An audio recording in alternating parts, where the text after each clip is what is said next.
Sang my first show tune when I was just 3. My mother knew I'd go far.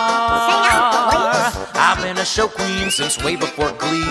Now I'm a Broadway star. Well, not exactly, but my friend has a friend who knows Idina Menzel. Well, you know, I mean, sort of. So things are happening, you'll see. But till my ship comes in, I've got a lot to tell you. Let's start chewing the scenery with... Welcome to Chewing the Scenery with... me. Turn off your cell phones.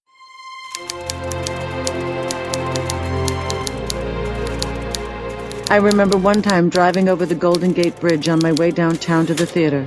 The fog was rolling in, the city lights were twinkling. It was gorgeous. I thought to myself, I'm working in a big Broadway-bound musical. I don't particularly care how bad the show is. This is great. How lucky am I? Not very, it would turn out.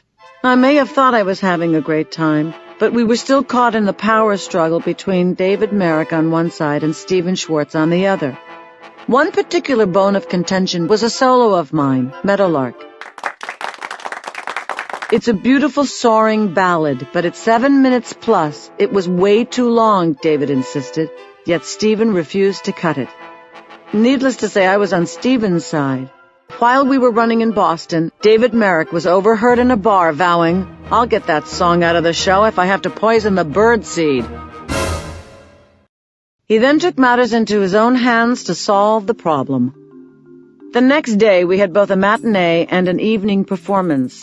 In the morning, David went into the orchestra pit, pulled all the charts from Meadowlark off the music stands, locked them in his attaché case, and returned to Manhattan.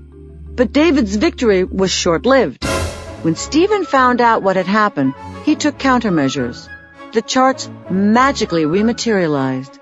By the evening performance, the song was back in. After that, Meadowlark became a test of wills between them. It's in, it's out. In, out, in, out. I knew Stephen was right.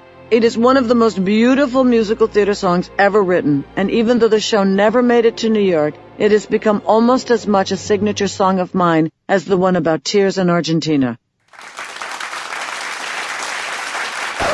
The constant revisions and rehearsals were bad enough, but even worse was the hideous behavior of my co-star, the Israeli actor Chaim Topol. Timmy Jerome, who played the teacher, had to deliver a character description of Amable, which Topol was not playing.